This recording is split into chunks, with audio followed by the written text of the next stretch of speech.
पुण्यातील मांगडेवाडी परिसरातील एक तरुण संगणक अभियंता सौरभ स्वामी आठवले वय वर्षे 25 याचा मृतदेह भोर तालुक्यातील शिंदेवाडी गावच्या डोंगरात आढळून आल्यानंतर एकच खळबळ उडाली। धारदार शस्त्राने वार करून केलेला हा खून जितका निर्घृण होता तितकेच त्यामागचे कारण अंगावर शहारे आणणारे होते।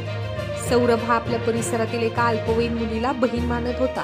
तिच्या आयुष्याची काळजी घेणारा, तिला योग्य मार्गावर ठेवणारा सौरभ याला त्या मुलीच्या प्रेमसंबंधाची माहिती मिळाली। तो संबंध तिने तिच्या घरच्यांपासून लपवलेला होता। सौरभने बहिणीची जबाबदारी म्हणून तिच्या घरच्यांना हे सत्य सांगितले, परंतु या सत्याचा परिणाम वेगळाच झाला।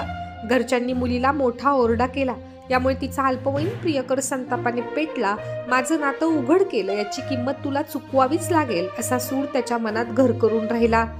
18 ऑगस्टच्या रात्री सौरभ आपल्या घरातून बाहेर पडला, त्यानंतर तो परतलाच नाही। दुसऱ्या दिवशी घरच्यांनी भारती विद्यापीठ पोलीस ठाण्यात बेपत्ता झाल्याची तक्रार दाखल केली। दरम्यान राजगड पोलिसांना शिंदेवाडी गावच्या डोंगरात एका अज्ञात तरुणाचा मृतदेह आढळल्याची माहिती मिळाली। रक्ताने माखलेला, धारदार शस्त्रांच्या वारांनी विदीर्ण केलेला तो मृतदेह पाहून पोलिसांनाही धक्का बसला। तपासादरम्यान पोलिसांना उलगडा झाला की अल्पवयीन प्रियकराने सुडातून खुनाचा कट रचला होता।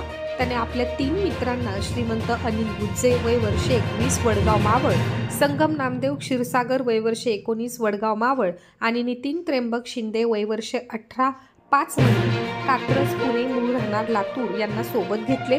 चौघांनी मिळून सौरभला घराखाली बोलावले, जबरदस्तीने गाडीवर बसवले आणि दुर्गम डोंगरावर नेले। तिथे निर्घृणपणे धारदार हत्यारांनी त्याच्यावरती हल्ला चढवून त्याचा जीव घेतला। राजगड पोलिसांनी तांत्रिक पुरावे, सीसीटीव्ही आणि गुप्त माहितीच्या आधारे आरोपींना ताब्यात घेतले। गुन्ह्यातील Activa, Splendor motorcycle, mobile phone व हत्यारे जप्त करण्यात आली। भोर न्यायालयाने आरोपींना 28 ऑगस्टपर्यंत पोलीस कोठडी सुनावली आहे। या घटनेमुळे मृत सौरभच्या कुटुंबावर दुःखाचा डोंगर कोसळला आहे।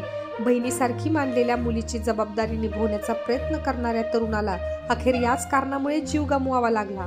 एका निर्दोष आणि नव्या नात्यांची विण जुळवणाऱ्या अभियंता तरुणाचे आयुष्य अशा प्रकारे संपल्याने त्याच्या मित्रमंडळींनाही धक्का बसला आहे। ही कामगिरी पोलीस अधीक्षक संदीप सिंह गिल्ल, अप्पर पोलीस अधीक्षक गणेश बिरादार, उपविभागीय पोलीस राजेंद्र सिंह गौर, पोलीस निरीक्षक राजेश गवळी, सहाय्यक पोलीस निरीक्षक तुकाराम राठोड, उपनिरीक्षक अजित पाटील, वृषाली देसाई, पोलीस अंमलदार सागर गायकवाड, सागर कोंढाळकर, नाना बदने, राहुल कोल्हे, अजित माने, निलेश राणे, अमोल तळपे, अजिज मिस्त्री, अक्षय नलावडे, राहुल भडाळे, मंगेश कुंभार आदींच्या पथकाने केली।